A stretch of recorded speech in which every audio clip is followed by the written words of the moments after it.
Sean bienvenidos todos a esta nueva oportunidad que el Eterno nos da para estudiar su Torá, su palabra. Hoy ya estamos en la porción número 14. Ya han pasado varias semanas que hemos empezado en la número 1, hace 3 semanas aproximadamente, 4 semanas que empezamos con la 1 y ya estamos ahora en la 14.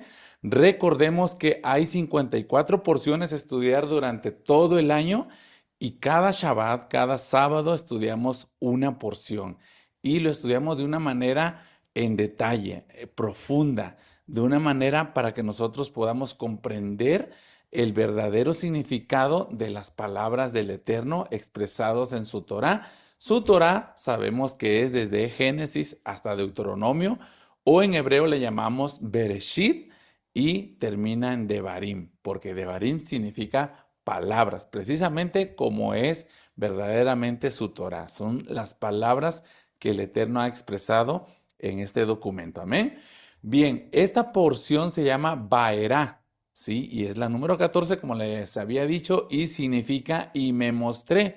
Y está o empieza en Éxodo 6, del 2 en adelante, pero la porción, cuyo nombre lleva esta parashá, empieza en el 6:3 porque dice, y me mostré a Abraham, a Isaac y a Jacob como el Shaddai. Y subrayé o puse en negritas estas palabras porque la vamos a analizar qué significado tiene y me mostré qué significado tiene el Shaddai y subrayé ahí esa frase donde dice no me di a conocer ante ellos con mi nombre Yud Het Bat Hei. Algunos lo conocemos como Jehová, otros lo conocemos como Yahweh, Yahvé, Jehová, etcétera. Amén.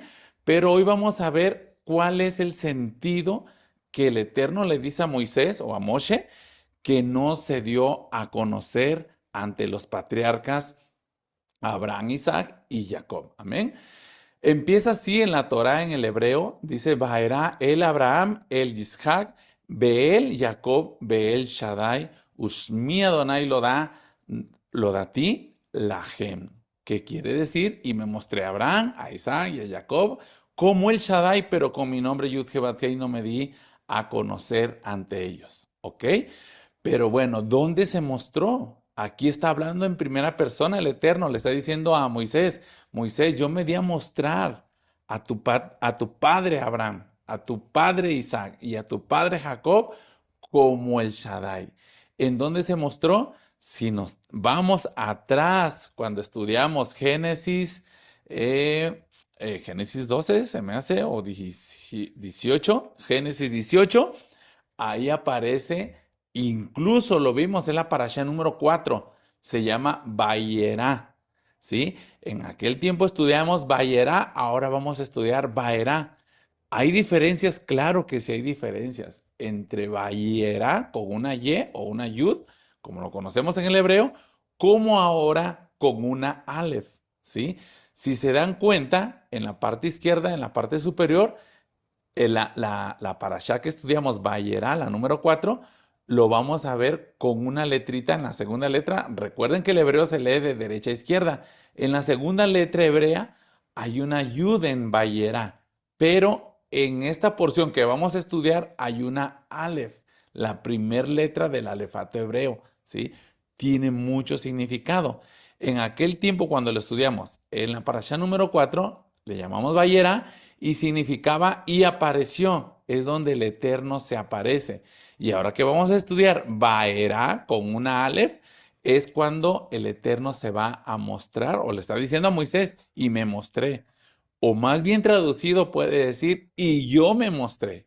Porque aquí en esta porción que vamos a estudiar es cuando el Eterno se identifica, demostrando que su nombre, Yud He Vav Hei, es el que siempre será, es el que siempre es y es el que combina todos los tiempos a la vez. Allá, que significa fue, Jové, que significa es el presente, y Jiyé, que es el que será. El Eterno, cuando muestra su nombre, Yud He Vav Hei, o Jehová, o Jehová, o Yahweh, o Yahvé, está diciendo que Él es el que siempre ha existido y el que siempre será y el que siempre estará para el pueblo de Israel. En sus acciones el Eterno, vemos que en Vayera estudiamos que Hashem o el Eterno se manifiesta visiblemente, porque así lo dice la Torah, que él apareció a Abraham, ¿sí? Dando como una relación íntima y personal entre Abraham y el Elohim de él, ¿sí? Revelando o revelándose más bien sin un nombre específico. Se revela como el Shaddai, que en las posteriores presentaciones vamos a entender por qué se reveló con ese nombre, con el Shaddai. Y por qué a Moshe o a Moisés se le está revelando como Jehová o como Yud-Heh-Vav-Heh o como Yahvé o Yahweh. Amén. Entonces, en ese tiempo que vimos Vayera con la Yud o con la Ye, ¿sí? Estábamos viendo algo como personal. Ahora en Baerá vamos a ver que el Eterno va a mostrar su poder con maravillas y portentos ante el faraón, ante Egipto, para que pueda el faraón ablandar su corazón y sacar al pueblo de Israel. Sí, ya está haciéndolo como una relación pública con el pueblo.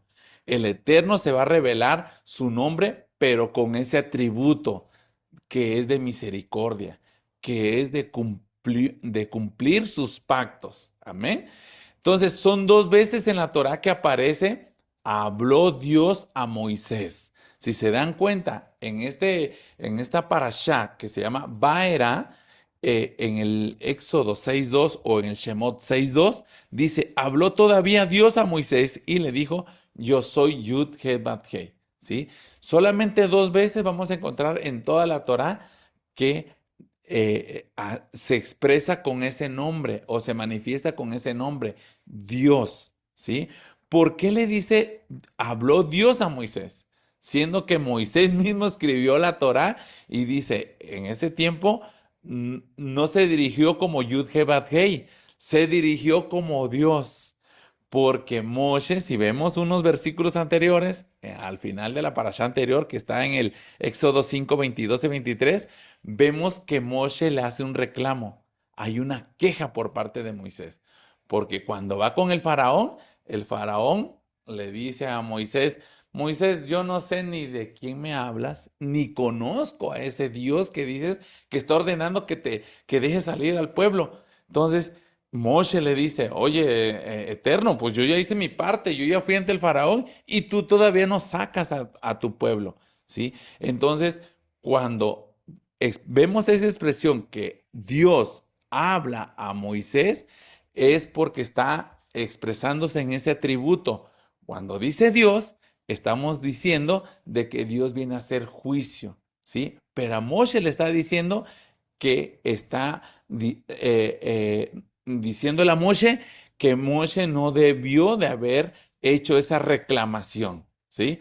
Nunca, nunca en todo Génesis, en todo Bereshit, vamos a ver que le diga a Abraham, Dios habló con Abraham. No, siempre va con Yud, He, Vav, Hei, habló con Abraham o con Isaac.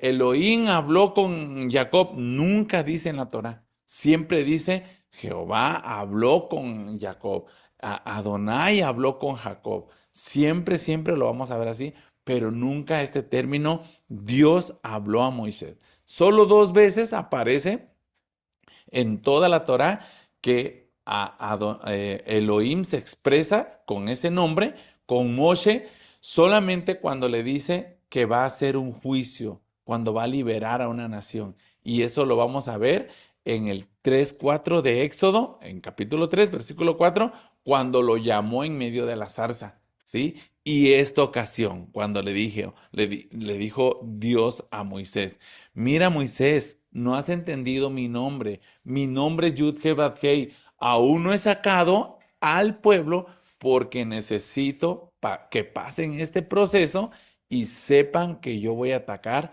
a cada Dios que tiene Egipto. Amén. Pero, como bien es sabido, los distintos nombres de Elohim representan siempre las distintas formas en que Él se manifiesta. Una vez más se los digo, Todos sabemos que los distintos nombres de Dios, porque tiene más de 70, el judaísmo ha sacado más de 70 nombres, ¿sí? Por ejemplo, Adonai Tsebaoth, Adonai Tsidkenu, Adonai Rafa, Adonai Nisi, Adonai Jireh. Hay muchos nombres para Elohim, para el Eterno, para Dios, ¿sí? Entonces, él cuando va a decir un nombre de él, es porque va a ser la forma en que se va a manifestar, porque se está exhibiendo como su atributo, ¿sí? Si tú estás enfermo, no vas a decir, Adonai Nisi, ven a mí. Adonai Nisi significa, él es mi estandarte. Entonces, claro que te vas a referir con él, con ese atributo. Dios Rafa, Elohim Rafa, Adonai Rafa, que quiere decir, el Eterno es mi sanador, ¿sí? Entonces, el Eterno se manifiesta con su nombre que corresponda a la actuación que Él va a hacer en ese momento. Amén. Bien, esa expresión que dice, pero con mi nombre, Yud-Heh-Vav-Hei, no me di a conocer ante ellos, es como si dijera el Eterno, vamos a suponer, a ver a quién tenemos aquí, por un decir, a Abraham ben David, que le dijera, mira a Abraham, ¿sí? Yo no me di a conocer a Moisés y a los patriarcas con el nombre de Yeshua, porque en ese tiempo a Moisés se dio a conocer como Yud-Heh-Vav-Hei porque iba a hacer cumplir el pacto que había hecho con Abraham. Pero aquí a Abraham ben David le está diciendo que él se está manifestando en su vida, o en la vida de Pablo Núñez, en la vida de Rosalba, en la vida de Gonzalo, en la vida de Mari Trujillo, como Yeshua, porque Yeshua viene a salvar nuestra alma, ¿sí? No nos viene a sacar de una opresión de un rey, de un gobernador, ¿sí? Como lo está haciendo Trump con Venezuela, ¿verdad? Entonces, no, ahorita no estamos en esa situación. Se va a mostrar como Yeshua, porque Yeshua significa precisamente salvación. Entonces, en este tiempo no se va a manifestar como Yud-Heh-Vav-Hei, se está manifestando como Yeshua, como Jesús, pero en hebreo es Yeshua, porque Jesús no significa nada, el nombre de Jesús no significa nada, mas sin embargo entendemos que así lo transliteraron o lo tradujeron para que nosotros entendiéramos que Yeshua es Jesús, Jesús es Yeshua, es lo mismo. Pero nosotros como estudiantes de la Torá necesitamos decirle como realmente su atributo. Le vamos a decir Yeshua porque Él es nuestro Salvador. Y lo dice en Mateo 1, no lo tenía preparado, pero se los voy a leer. Dice en Mateo 1:21, y dará a luz un hijo y llamará su nombre, dice Jesús en la traducción, pero no le pudieron haber puesto Jesús porque no eran latinoamericanos, ¿verdad? Miriam o María era hebrea. Entonces le puso un nombre hebreo y su nombre de Jesús en hebreo es Yeshua, porque dice, porque Él salvará a su pueblo de sus pecados. Ahí lo está diciendo que Yeshua, le van a poner Yeshua porque Él va a salvar. Su nombre significa salvación. Yeshua, Yeshua, si van al hebreo, va a decir salvación. Entonces, por eso es importante que nosotros entendamos que Él se va a mostrar, Él se va a manifestar en el atributo que necesitemos en ese tiempo. Hoy, ¿qué necesitamos? Un salvador de nuestras almas, porque cuando venga el milenio, cuando venga la eternidad, Elohim, el Eterno, va a hacer esa separación. A los que creyeron en el nombre de Yeshua, los va a hacer un ladito para salvación, y los que no creyeron y no obedecieron van a ir al fuego eterno, así lo dicen las escrituras. Así es que ahorita nos adentramos a cada una de las aliyot, cada una de las porciones que vamos a estar leyendo, pero antes de eso vamos a hacer la bendición de la Torá. Así es que los invito a que no se pierdan esta enseñanza, los que nos están escuchando hasta este momento. Amén. Bien, dice esta oración. Vamos a hacer esta bendición por la Torah. Baruch atah Adonai Eloheinu melech haolam, asher bahar banu mikol ha'amim benatan lanu et torato. Baruch atah Adonai noten haTorah. En español, bendito eres tú, Adonai, Dios nuestro y Rey del universo, que nos ha escogido de entre todas las naciones y nos ha entregado su Torah. Amén. Amén. Bien. vamos a continuar estudiando el nombre del Shaddai. Cuando le dice el Eterno a Moshe, le dice, y yo me mostré ante tus padres, no como Yud-Heh-Vav-Heh, me mostré como el Shaddai. Entonces, bueno, ¿qué significa en realidad que se haya manifestado como el Shaddai con nuestros patriarcas? En hebreo, Shaddai viene del diccionario Strong 7706, que viene de su raíz, Shaddad, que es el número 7703, significa fornido, poderoso, impenetrable. El atributo del Shaddai puede entenderse de dos maneras, como lo conocemos la mayoría, que el Shaddai significa el Dios Todopoderoso, pero también ahora vamos a entender que también puede traducirse como el Dios Todosuficiente. ¿Sí? Sí, así se puede traducir el Dios Todopoderoso, pero también como el Dios Todosuficiente. ¿Por qué? Porque Shaddai tiene dos verbos. Uno que es Shad, que significa provisión, y otro es Dai, que significa suficiente. Quiere decir que el Shaddai puede ser provisión suficiente o el Dios todo suficiente. Es lo que más se acerca a la realidad en el significado espiritual, ya que el todo suficiente mantuvo la plenitud de la bendición, cuidado y protección y salud también a nuestros patriarcas Abraham, Isaac y Jacob en su peregrinaje por toda la tierra y en la misma forma para nosotros hoy en día. Entonces, tú puedes dirigirte al Shaddai cuando necesites protección, cuando necesites provisión, ¿sí? Cuando no tienes trabajo, dirígete como el Shaddai. Adonai Shaddai, le puedes decir, provéeme de esto, necesito esto, quiero que me protejas de esta situación que estoy pasando, etcétera. Así a nuestros patriarcas, por eso se manifestó como el Shaddai, pero hay algo más profundo todavía en este nombre, que muy pocos no nos atrevemos a dirigirnos así con el Shaddai, porque hay algo bien, bien importante. Hemos hablado mucho de los nombres del Eterno. No es que signifiquen algo, claro que sí significan algo, pero más bien cada nombre del Eterno, como ahora estamos viendo de Shaddai, tiene un verdadero propósito. Por ejemplo, cuando nos dirigimos a Yud-Heh-Vav-Heh, a Jehová, a Yahweh, a Yahvé, a Jehová, estamos llamándole a misericordia, a fidelidad y a cumplimiento de pactos. También cuando nos dirigimos al Shaddai, estamos hablándole del sustento, de la parnasá en hebreo, de un sustento suficiente. Amén. Cuando nos dirigimos a Elohim es porque Él va a venir a hacer un juicio con autoridad y poderío sobre todos los reyes, sobre todos los gobernadores. Entonces, cada nombre es un atributo, ¿sí? El Shaddai se relaciona con al menos 3 puntos de los que aparecen en pantalla y vamos a ir analizando cada uno. Por ejemplo, ¿sí? Shaddai viene del verbo Shaddad, como lo habíamos visto, y Shad en hebreo significa seno, significa pechos. Se refiere a los pechos de una mujer, ¿sí?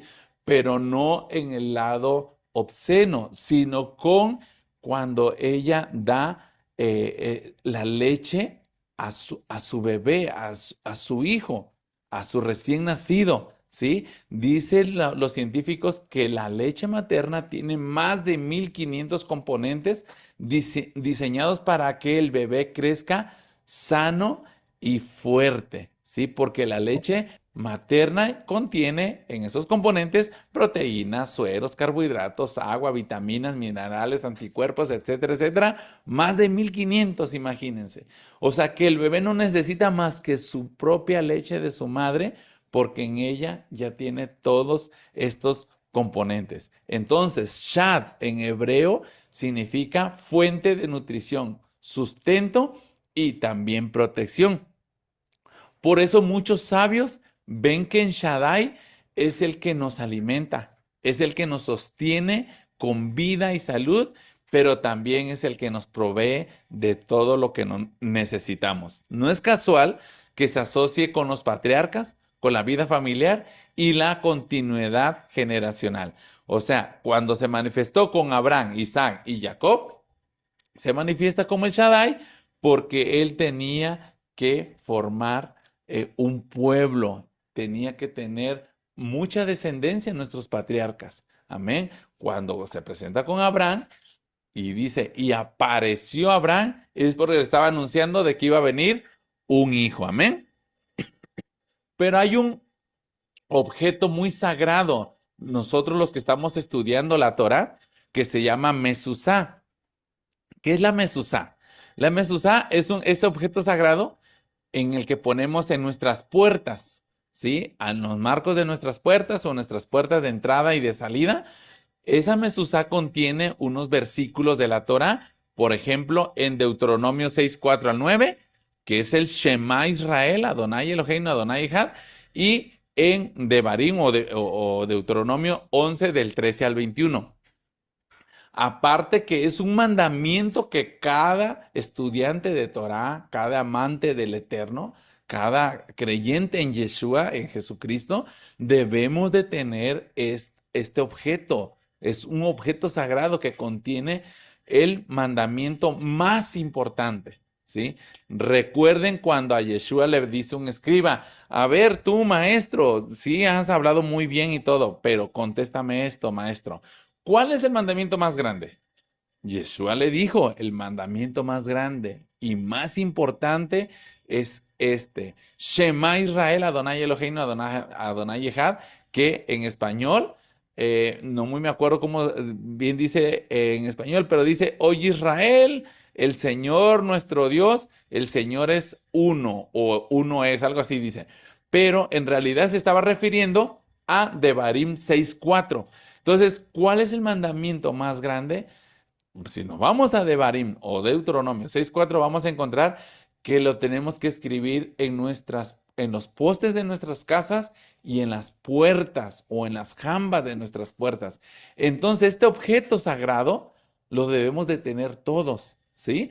Porque a continuación les voy a decir qué significa ese objeto sagrado, el tenerlo en nuestras puertas. ¿Bien? Bien, es un acróstico o son las iniciales del nombre El Shaddai.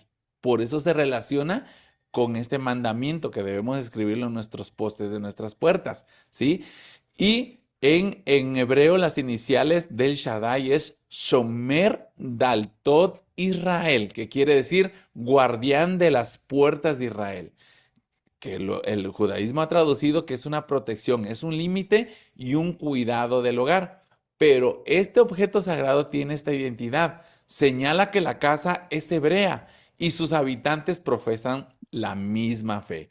Pero también tiene una conexión. Conecta a Israel, al pueblo de Israel, con el Eterno y con sus mandamientos, recordando la unidad divina. Al decir Adonai Eloheinu, Adonai Echad, que quiere decir el Señor es uno, ¿sí?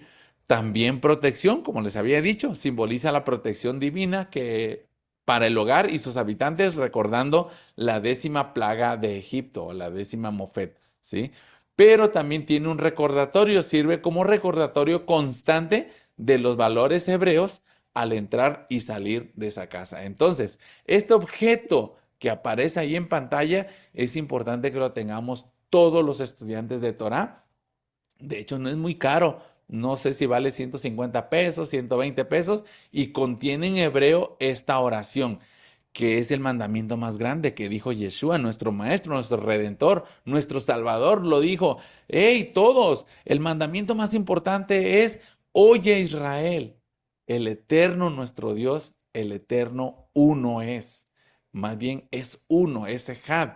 Es solamente uno, no son tres dioses, no es el Dios Padre, Dios Hijo, Dios Espíritu Santo, no está diciendo ahí mismo Yeshua, no está diciendo Dios es uno, no hay tres dioses, no son como los dioses de Egipto que no solamente tenían tres, tenían 10.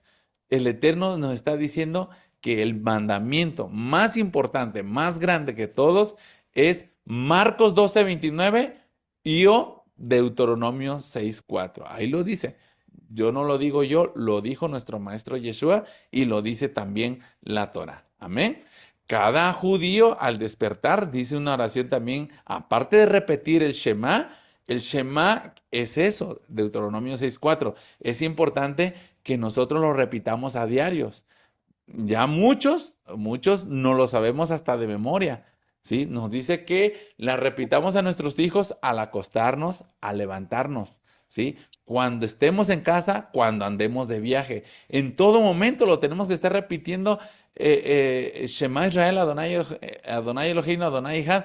¿Por qué? Porque ahí estamos haciendo una declaración tan fuerte, tan grande, ¿sí? Entonces, esa mezuzá, ese objeto sagrado, contiene esa oración en hebreo. Si se dan cuenta, la primer letra del Shema es la Shin y la última letra del Shema es la Dalet. Entonces, ahí está implícito el nombre del Eterno, o en esa manifestación o en ese tributo del Shaddai. Amén. Pero no se acaba ahí todavía, familia. En el Shema está el Shad, porque si tú repites a diario el Shema, es como si el Eterno nos estuviera dando esa leche materna, que nunca nos vamos a enfermar, que nunca nos va a faltar nada, ¿sí? Es como el maná. Si nos vamos en Números 11:8, está describiendo una de las tantas formas de que sabía o se componía el maná. Ahí hay una palabra hebrea que dice leshad, y estamos viendo esta palabra hebrea que es shad, como lo vimos en la parte 1, shad. Entonces dice que el maná era como leshad, dice Moisés, ¿sí? Que era con sabor y con nutrientes como la leche materna. Recordemos que la leche materna tiene más de 1500 componentes. Entonces, ese maná que Dios les manda al pueblo de Israel en un desierto donde no había nada, entonces con solamente el maná les estaba dando 1500, más de 1500 nutrientes. Por eso dice la misma Torá, dice que ellos no necesitaban otra cosa, ni siquiera hacían del baño, ni siquiera se enfermaban, ni siquiera se les hacía vieja la ropa. Lo dice en la misma Torá, lo vamos a ver en las siguientes porciones. Entonces, ¿por qué? Porque ese maná, ese pan que les mandaba Dios del cielo, tenía todo, porque llevaba implícito el nombre del Shaddai. Leshad, dice Moisés, sabe como a leche materna. Nos los describe en Bamidbar, en números, números, ya se me fue la cita, pero ahí número lo dice que sabe como a leche materna. Amén. Pero vamos a ver la última propuesta que les traigo, que se relaciona el Shaddai con esa letra Shin, la inicial de derecha a izquierda. Aquí leemos Shaddai, entonces quiere decir que inicia con la letra Shin. Esa letra es tan importante porque, si se dan cuenta, tiene 3 brazos, ¿sí? Y hace alusión que el Shaddai estuvo con los 3 patriarcas. ¿Quiénes son los 3 patriarcas? Abraham, Isaac y Jacob, ¿sí? En hebreo es Abraham, Isaac y Jacob, ¿sí? Entonces quiere decir que él se presentó como el Shaddai para que ellos fueran sustentados en ese tiempo de peregrinación, para que el Eterno les diera descendencia y vinieran las 12 tribus. Amén. El papel central de la Shin en Yeshua, porque nuestro Maestro, nuestro Redentor, nuestro Salvador, Yeshua HaMashiach, él tiene en su letra, tiene en su nombre, perdón, tiene esa letra que es la Shin, y hace alusión precisamente al Shaddai. La Shin es la letra dominante para el nombre de Yeshua, fonéticamente, visualmente también y hasta simbólicamente. Los sabios enseñan que la Shin representa fuerza, fuego y acción divina. En el nombre de Yeshua, la Shin es el núcleo activo del verbo salvar, porque la Shin significa salvación, significa fuego. ¿Recuerdan cuando Juan el Bautista o Yohanan el Inmersor decía, yo los sumerjo en agua, pero el que viene detrás de mí los va a sumergir en Espíritu Santo y fuego? porque la Shin representa también al fuego. Así se ve el fuego con esa letra Shin, ¿sí? Entonces, Yeshua venía a sumergirnos, a bautizarnos, se puede decir, con fuego. ¿Por qué con fuego? Porque dice que Él es fuerte y celoso y es como un fuego consumidor. Entonces, aquella cosa que no nos puede purificar, por ejemplo, el agua, cuando nos vamos a una purificación, hay algunas cosas que no nos puede purificar el agua. Entonces, para eso vino Yeshua, para que Él nos va a purificar con fuego, con su Espíritu Santo, con su Ruach HaKodesh. Es importante que cuando nosotros vayamos a las aguas a sumergirnos, no sumerjamos con el nombre correcto. Si nos sumergimos con el nombre de Jesús, no significa nada Jesús. Pero si decimos nos sumergimos en el nombre de Yeshua, es porque Él nos va a purificar no solamente con agua, sino también con fuego. Amén. Por eso la Shin no aparece en el tetragamatrón. ¿Sí? Yud He Vav Hei no aparece, pero sí aparece en el nombre de Yeshua porque hace alusión al Shaddai y está representando poder salvador, energía en acción y fuego que nos libera. Amén. Y de forma rápida les voy a enseñar este versículo que está en Shemot o en Éxodo 7:1, donde dice Adonai dijo a Moshe, mira, yo te he constituido Dios, Elohim para Faraón, y tu hermano será profeta. Amén. El origen del nombre Elohim, que para nosotros es Dios, es lo mismo, es del singular Eloa, que significa Dios, añadiendo el sufijo plural im, como lo dice en Éxodo 3:6, le dijo Adonai a Moshe, yo soy Eloe de tu padre o Elohim de tu padre, Abraham, Isaac, etcétera, etcétera, porque ese nombre Elohim, o traducido en nuestras Biblias como Dios, aparece más de 2.500 veces. Pero la de Yud Het Vav Hei aparece más de 6.500 veces. Así es que siempre vamos a ver a Yud Het Vav Hei como el nombre que va a representar misericordia, pero que va a ser el cumplimiento del pacto. Entonces, bueno, ¿por qué lo pone a Moisés como Dios para Faraón? ¿Sí? Le está diciendo a Moisés, ¿sí? Gramaticalmente sí significa plural, pero es usado en singular para referirse al Dios único de Israel, significando Dios o dioses y enfatizando su poder, majestad y plenitud, aunque también puede referirse a otras deidades o seres poderosos como ángeles y jueces en ciertos contextos. Vamos a notar eso en la Torá, que en algunos versículos también a los jueces les dice que van a ser Elohim, que van a ser los que van a juzgar. ¿Sale? Por ejemplo, nosotros, existen palabras en plural, ¿sí? Y no me van a dejar mentir. Por ejemplo, cuando decimos, pásame las tijeras, es una palabra plural, más sin embargo, las tijeras sabemos que es unas tijeras, ¿verdad? O sea, no son varias. O sea, si le decimos que me pase una de las tijeras o unas tijeras, estamos diciendo una palabra en plural, pero es en singular. Y hay más palabras en plural que son singular, por ejemplo, víveres, enseres, honorarios, gafas, etcétera, etcétera. ¿Sí? Entonces, aquí en este texto estamos viendo tres palabras claves, ¿sí? Que es Elohim, Faraón y profeta. ¿Cómo puede Moisés ser llamado Elohim? La Torá no dice que Moisés sea Dios en esencia, sino que va a funcionar como autoridad divina ante Faraón. ¿Sí? Como lo dije, el uso bíblico de Elohim puede representar jueces, también juicio divino y portadores de la palabra de Yud He Vav Hei. Moisés es Elohim para Faraón porque va a hablar en nombre de Yud He Vav Hei. El mismo Moisés va a ejecutar juicios, va a controlar los signos y las plagas también. Y va a estar representando el poder soberano que va a juzgar a Egipto. Faraón se creía divino, ¿recuerdan?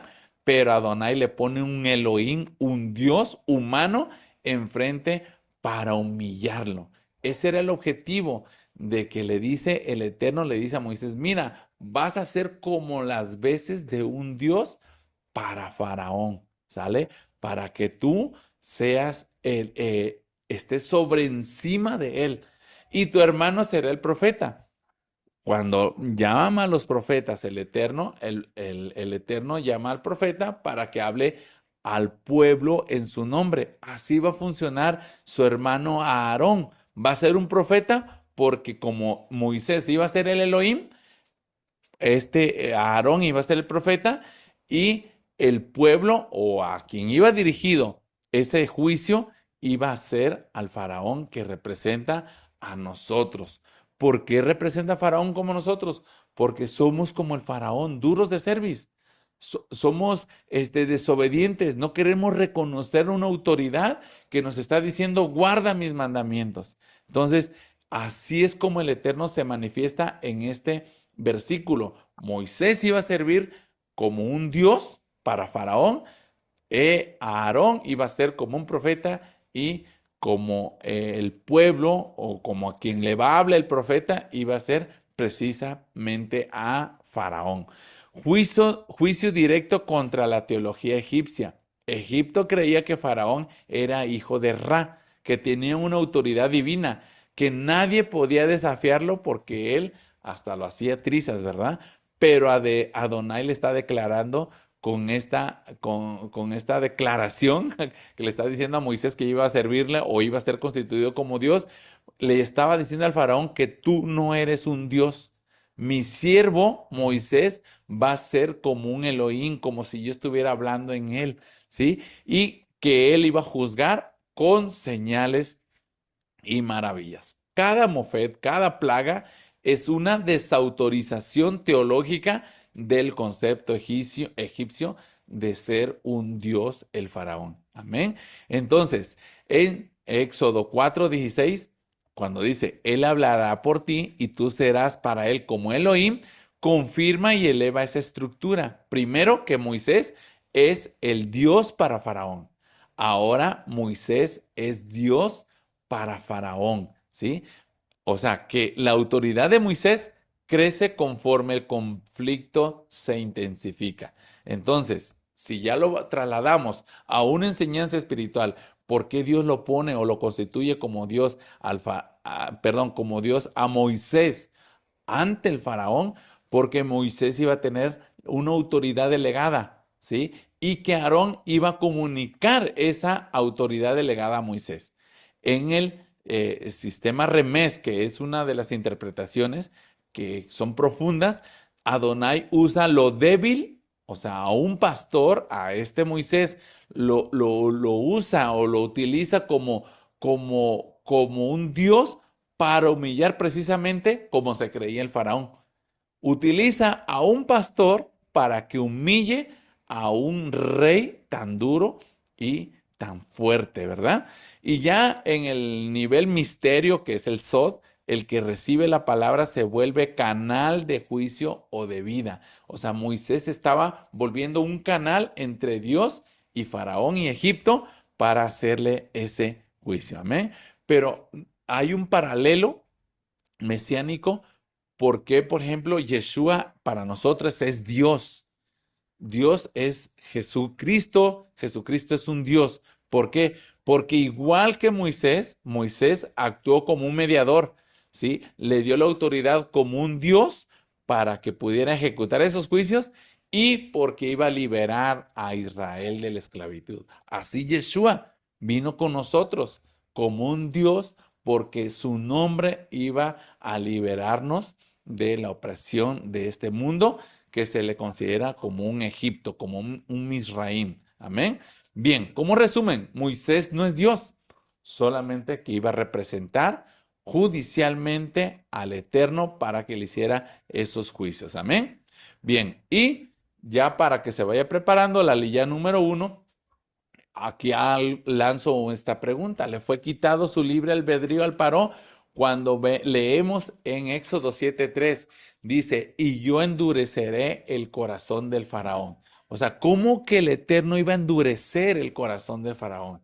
O sea, ¿cómo es posible que Dios, justo por definición, y que creó al hombre con ese libre albedrío, y quien desea siempre el arrepentimiento y no la muerte, haya pedido que el faraón ejerciera su derecho a arrepentirse? Es que nos los tradujeron mal, amados hermanos. En realidad, lo que, como debería de traducirse, es como está abajo, porque en hebreo es Ba'ani Akshech, perdón, et le paró, que dice, yo descubriré la dureza del corazón de Faraón y multiplicaré en la tierra de Egipto mis señales y mis maravillas. Así es que, perdón, las primeras 5 plagas que Dios manda al faraón no altera su libre albedrío, sino que permitió que solo decidiera resistirse a la voluntad de Dios. Lo estaba exhibiendo, lo estaba exponiendo, que no Dios le estaba endureciendo el corazón, más bien él le estaba diciendo a todo el pueblo egipcio, perdón, a todo el pueblo de Israel, que el faraón no quería ceder, no quería aflojar su corazón, ¿sí? Por eso utiliza la Torah esa palabra, akshech, que viene del verbo kashach, que es difícil, duro, necio, recio, ¿sí? Diciendo lo correcto, que yo descubriré la dureza del corazón del faraón. Amén. Entonces, no es que Dios iba a endurecer el corazón de Faraón, porque si no, le iba a quitar su libre albedrío. No, más bien le estaba diciendo que iba a endurecer, que iba a descubrirle, que iba a mostrar lo duro que era su corazón. Amén.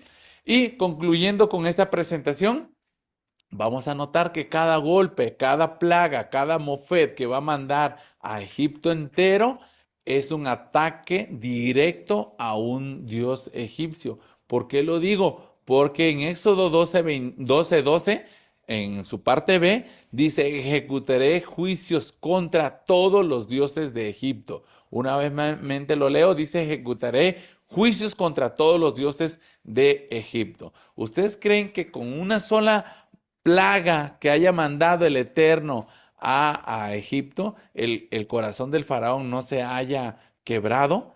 Claro que sí, pero no, para el Eterno era necesario mandar estas 10 plagas. Así se traduce plagas, pero en realidad son mofet, que quiere decir golpes, que quiere decir ataques. ¿Por qué no digo que son 10 plagas? Porque hay algunas cosas, algunos eventos que no son plagas. Por un decir, la oscuridad que manda no es una plaga, ¿verdad? Por ejemplo, ¿cuál otra que puede ser que no puede ser plaga? El granizo, El pues no es una granizo. plaga. Amén, amén. Entonces, en realidad son mofet, son juicios, son ataques, son golpes que se le da a Egipto. Cada plaga, vamos a ir notando que es cómo es atacado a un dios. Por un ejemplo, ¿sí? La plaga de sangre o la mofet de sangre está haciendo juicio contra el dios Hapi. El Nilo era sagrado. Hapi representaba provisión, fertilidad y sustento. Para Egipto, el dios Hapi eso representaba, que era el que les proveía, el que le daba la fertilidad y el sustento por el río Nilo. Entonces, ¿por qué creen que actuó el Eterno con las aguas cuando Aarón pone su vara en el agua y se convierte en sangre? Porque estaba declarando, mira Faraón, tu fuente de vida no tiene poder. La sangre es símbolo de muerte que cayó sobre aquel Egipto porque adoraba a esas aguas como si fueran su Dios, porque les daba vida. Entonces, en realidad lo que el Eterno estaba haciendo con esa mofet de la sangre en las aguas era una guerra espiritual, que el Eterno estaba tocando primero la fuente de la confianza. Así es que para que el faraón fuera dándose cuenta que sus dios no tenían poder, atacó primero la fuente de vida, el sustento, ¿sí? Que era el río Nilo, porque del río Nilo les proveía el agua, les proveía de los peces que comían, les proveía las aguas para sus cosechas, para sus animales, para sus gentes. Entonces, ¿qué es lo primero que ataca el Eterno? Demostrándole que su Dios Hapi no tenía ningún poder. Y así vamos a ir viendo todas las demás, la plaga de las ranas, ¿sí? Juicio contra Heket, que era la diosa que representaba la fertilidad y los nacimientos.